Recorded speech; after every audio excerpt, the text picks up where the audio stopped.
Hi there, this is going to be a coil rebuild tutorial for the Kanger Protank 2 and the Kanger Mini Protank 2 coils. And I'm going to be wicking with cotton. What you see on the screen there are the tools that I use, and you will see in the upcoming video how I use them and what I use them for. Now for the supplies used, or the ones that I use, I'm using Kanthal A1 30 gauge. Get a 100-foot roll off of eBay or any other source on the web, Google it, and a bag of cotton balls, the most important part being 100% natural cotton. And I use a couple of candles to light my torch. Okay, so we're going to start by disassembling an atomizer head here. And I'm just showing you how I do this. I mean, you're going to develop your own method once you start doing it and get a few rebuilds under your belt.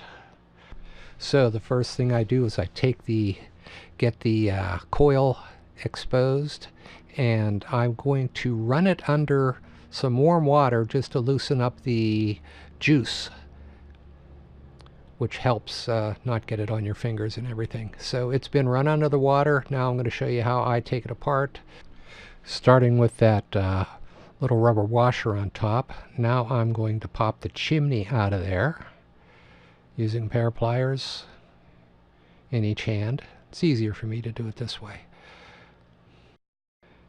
Just wiggle a little bit, it'll come out, and then spin it over and pull that bottom metal pin out.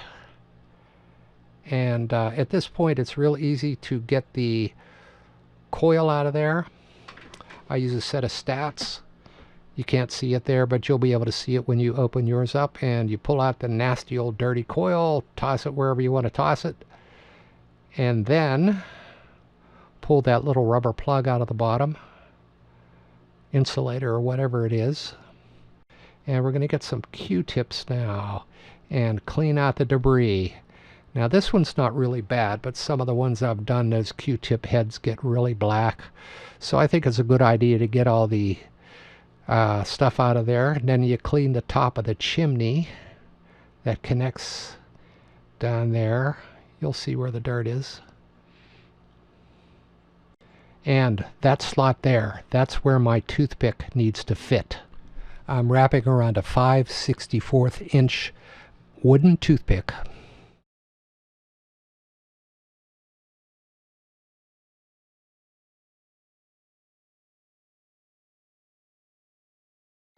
So, step one, pull off about 5.5 or 6 inches of wire. And there's the other tool I forgot to tell you about. Some toenail clippers. Makes it really easy to clip this wire. And we want to get the kinks out of it. And then thread your Kanthal back through that little hole so it doesn't spin all over the place. And see, I'm not trying to get it perfectly straight. I'm just trying to get the little kinks out. And the next thing we're going to do is grip the end of it with the stats, because we're going to flame that with the torch.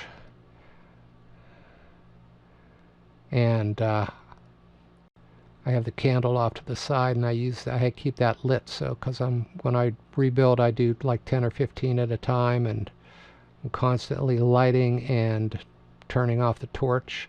So I go twice, once all the way down to the other end, all the way back up. It's not important that you get it all. Yeah, well, it probably is, but some people don't even flame it at this point. It just seems to help with consistency as far as I'm seeing. So watch out now, that wire is hot. Let it cool just a little bit, and now we're going to wrap.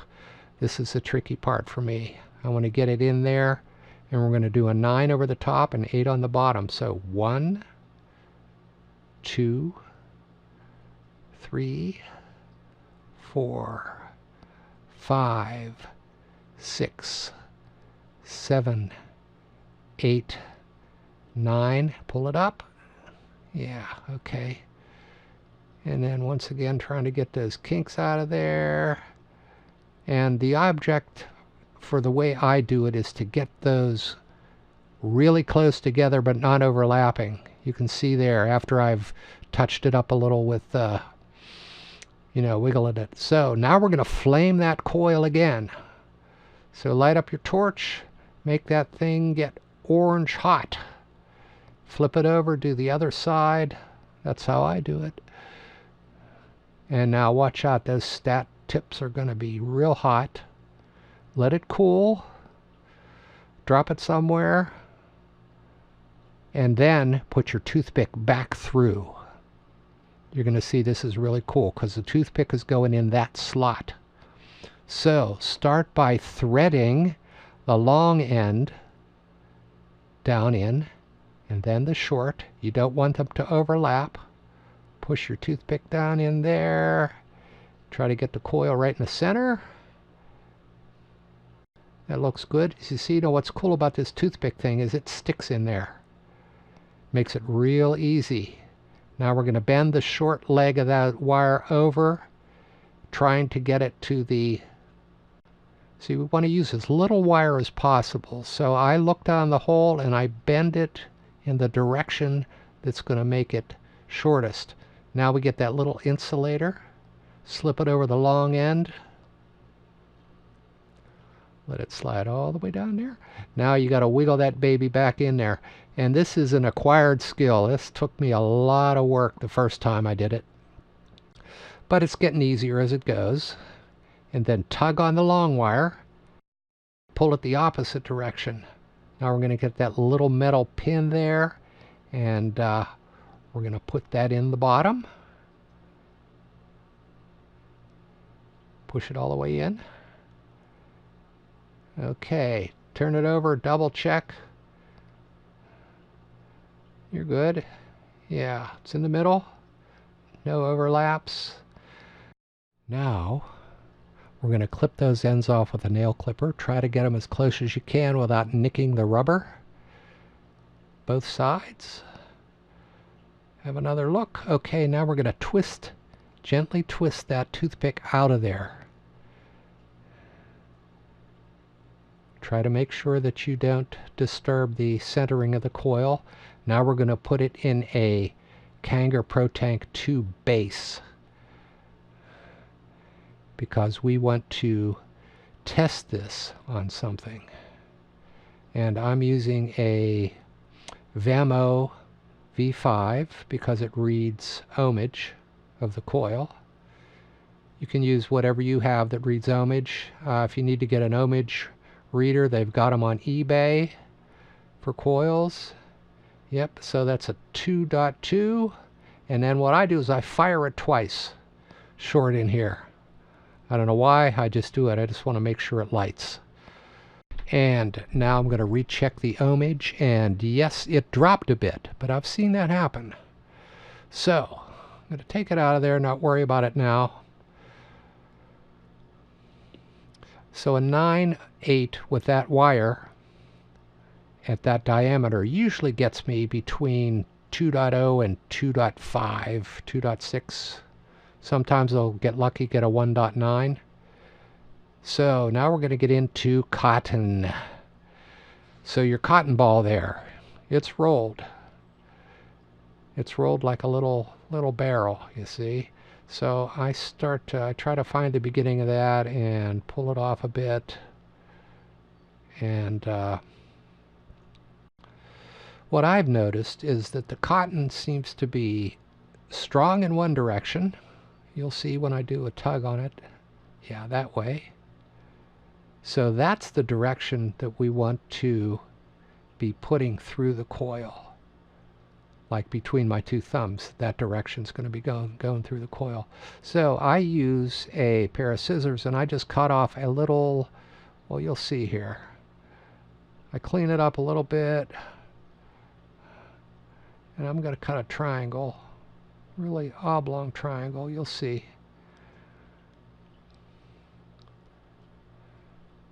And my motive here is to have a skinny end that's going to be easy to get through, And then when I start pulling it through, it's going to start gripping the coil. You'll see what I mean. So twist up an end. Yeah, this is the hard part for me. I get, so there's a flaky end there. Okay, I'll try it again.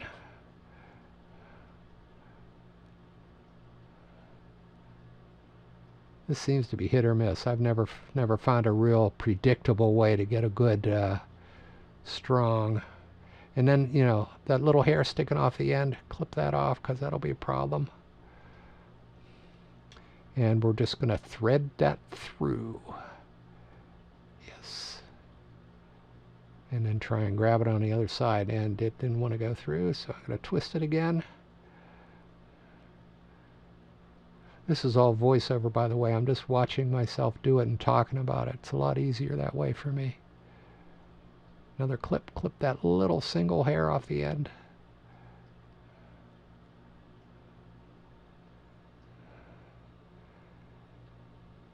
And of course it's a lot easier when you don't have a camera in between your arms. Are we going to get this one? Let's see. Yeah, I think so, maybe. No, maybe yes, maybe no. There we go. Okay, so just tug on it a little bit. When it starts to grip that coil and try to pull it over, that's when to stop. You don't want to pack it too tight. Maybe even just back off the tiniest bit after it starts gripping. Now we're going to get the scissors and clip the ends of that mustache off. You'll see. And I'm holding it with a pliers so you can see. I usually don't do that. So I use the circular part that is right below the cotton kind of as a guide, and get the scissors, just, you'll see, yeah, right there, boom, because I don't want it too long getting down into the threads when you put it back in. And there we go. It looks like a nice cut. Now we are going to test it one more time on the Vamo and see what our ohmage is. And yes, that one came back up to 2.2. It had dropped to 1.5 after I burned it. And you never want to burn, you never want to do a dry burn when there's cotton in there, because you'll just ruin it. So we're going to put it back together, put the chimney on, wiggle it good and tight, make sure it is flush in there so it's straight. Because if it's not, you'll have trouble getting it back into your vaping device. And put the top washer back on and push it down flush. Some people don't like that top washer. It's never given me a problem. And there we go. That is how I do it. And sometimes I will do an assembly line concept where I will cut 6 or 10 pieces of wire and then burn them all, and then, wrap them all, pull them off, burn them all again, and you know what I mean. It runs a little quicker that way. And so now, if you give this guy a little bit of juice after he's back in your whatever that thing is, the base. That's a Kanger Mini Protank 2 base. Give it a little juice. You don't have to then wait to vape it once it's juiced up. And I just get both ends of the wick, both ends of the cotton moist, and fill up that, you'll see that little, that little place there. Fill it up on both sides. Then you could put it right back into your tank. See that little holder I made? Styrofoam with a slot cut into it. And screw it back in. And these guys get sloppy when you screw them in. The minis do. Wipe it off. And that guy's ready to vape there right now. So that's how I do it. If I think of anything else, I'll add it on the end. But that's it. Happy wrapping. See you later.